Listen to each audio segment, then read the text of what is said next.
Hi കൂട്ടുകാരെ, ഇന്ന് നമുക്ക് കാട്ടിലെ രാജാവായ ഒരു വലിയ സിംഹത്തിന്റെയും ഒരു കുഞ്ഞു എലിയുടെയും നല്ലൊരു കഥ കേട്ടാലോ. പണ്ട് വളരെ മനോഹരമായ ഒരു കാടുണ്ടായിരുന്നു. ആ കാട്ടിൽ ഒരുപാട് മൃഗങ്ങളുമുണ്ടായിരുന്നു. ആ കാട്ടിലെ രാജാവായിരുന്നു നമ്മുടെ ഭാലു എന്ന സിംഹം. ഭാലു ഭയങ്കര ശക്തനായിരുന്നു. അവൻ വരുന്നത് കണ്ടാൽ തന്നെ കാട്ടിലെ മൃഗങ്ങളെല്ലാം ഒഴിഞ്ഞുമാറും. ഭാലുവിന്റെ ആ ഗർജനം കേട്ടാൽ കാട് മുഴുവൻ വിറയ്ക്കും. ധീരനായിരുന്നു ഭാലു. അങ്ങനെയിരിക്കെ ഒരു ദിവസം ഉച്ചയ്ക്ക് നല്ല വെയിലുള്ള സമയം നമ്മുടെ ഭാലു ഒരു വലിയ ആൽമരത്തിന്റെ തണലിൽ നല്ല പച്ച പുല്ലിൽ കിടന്നു ഉറങ്ങുമായിരുന്നു. ഭാലു നല്ല സുഖമായി കൂർക്കം വലിച്ചുറങ്ങുകയാണ്. അപ്പോഴാണ് അങ്ങോട്ട് നമ്മുടെ ജെറി വരുന്നത്. ജെറി ഒരു കുഞ്ഞു എലിയാണെങ്കിലും ഭയങ്കര വികൃതിയായിരുന്നു. അവൻ കാട്ടിൽ അങ്ങോട്ടും ഇങ്ങോട്ടും ഓടിക്കളിക്കുകയായിരുന്നു.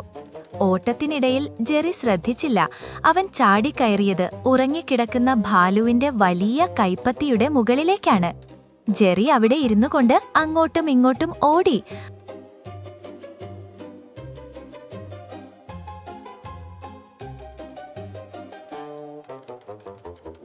ഭാലുവിന് ഇക്കിളി വന്നു. ഭാലു പെട്ടെന്ന് കണ്ണു തുറന്നു. ആരാണത്? തന്റെ ഉറക്കം കളഞ്ഞ ആ കുഞ്ഞനെ അവൻ ഒറ്റ പിടിക്ക് തന്റെ വലിയ നഖങ്ങൾക്കിടയിലാക്കി. ഹാ, നിനക്കെത്ര ധൈര്യമുണ്ടായിരുന്നാൽ എന്റെ ഉറക്കം കളയും? ഇത്രയും ചെറിയ ഒരു എലിയോ? നിന്നെ ഞാൻ ഇപ്പോഴേ അങ്ങ് തിന്നും. പാവം ജെറി പേടിച്ചു വിറച്ചുപോയി. പേടിച്ചു വിറച്ച ജെറി പറഞ്ഞു, അയ്യോ സിംഹരാജാവേ, എന്നെ കൊല്ലല്ലേ. ഞാൻ അറിയാതെ പറ്റിയതാണ്. എന്നെ വിട്ടയച്ചാൽ എന്നെങ്കിലും ഒരു ദിവസം ഞാൻ നിങ്ങളെ സഹായിക്കാം, സത്യം. ഭാലു അത് കേട്ട് അട്ടഹസിച്ച് ചിരിച്ചു. നീ എന്നെ സഹായിക്കാനോ? നീ ഒരു കുഞ്ഞു എലിയല്ലേ. നീ എന്നെ എങ്ങനെ സഹായിക്കാനാണ്? ശരി, നിന്റെ ഈ ധൈര്യം എനിക്കിഷ്ടപ്പെട്ടു. നീ പൊയ്ക്കോ. ഭാലു കൈ ഉയർത്തി ജെറിയെ വിട്ടയച്ചു. ജെറി നന്ദി പറഞ്ഞ് വേഗം മാളത്തിലേക്ക് ഓടിപ്പോയി. പിറ്റേന്ന് അതിരാവിലെ കാട്ടിൽ പതിവില്ലാത്ത ഒരു ഭയാനകമായ നിശബ്ദത അനുഭവപ്പെട്ടു. പക്ഷികൾ പോലും എന്തോ ഭയന്ന് ശബ്ദമുണ്ടാക്കാതെ ഒളിച്ചിരുന്നു. പെട്ടെന്നാണ് കാടിന്റെ ഇരുളിൽ നിന്ന് ചില അപരിചിതമായ കാലൊച്ചകൾ കേട്ടത്. അത് കാട്ടിലെ മൃഗങ്ങളെ പിടിക്കാൻ വന്ന ക്രൂരന്മാരായ വേട്ടക്കാരായിരുന്നു. ഇരുണ്ട മുഖവും കയ്യിൽ കൂർത്ത ആയുധങ്ങളും തോളിൽ ഭീമൻ വലകളുമായി അവർ കാട്ടിലേക്ക് നുഴഞ്ഞുകയറി.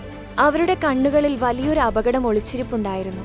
കാട്ടുരാജാവായ ലിയോയെ ജീവനോടെ പിടിക്കുകയായിരുന്നു അവരുടെ ലക്ഷ്യം.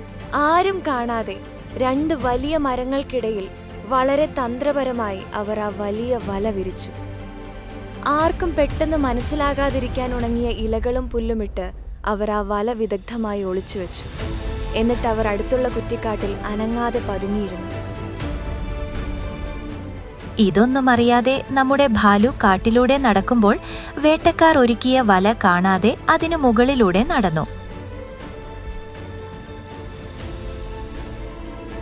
പെട്ടെന്ന് വല ഭാലുവിന്റെ മുകളിലേക്ക് വീണു. ഭാലു വായുവിലേക്ക് ഉയർന്നു. അവൻ ആ വലയ്ക്കുള്ളിൽ കുടുങ്ങിപ്പോയി. അവൻ തന്റെ വലിയ നഖങ്ങൾ കൊണ്ട് വല കീറാൻ ശ്രമിച്ചു. പക്ഷെ വല മുറുകിക്കൊണ്ടേയിരുന്നു. രക്ഷപ്പെടാൻ ഒരു വഴിയുമില്ലാതെ ഭാലു ഉറക്കെ ഗർജിക്കാൻ തുടങ്ങി. ആരെങ്കിലും എന്നെ രക്ഷിക്കണേ! ഇതൊന്നും അറിയാതെ കാട്ടിലൂടെ നടക്കുകയായിരുന്നു നമ്മുടെ ജെറി. ആരെങ്കിലും എന്നെ രക്ഷിക്കണേ! ഭാലുവിന്റെ ഈ ഗർജനം കേട്ട് ദൂരെ നിന്ന് നമ്മുടെ ജെറി ഞെട്ടി. തന്റെ കൂട്ടുകാരൻ ഭാലു അപകടത്തിലാണെന്ന് കണ്ടപ്പോൾ ജെറിക്ക് വിഷമമായി.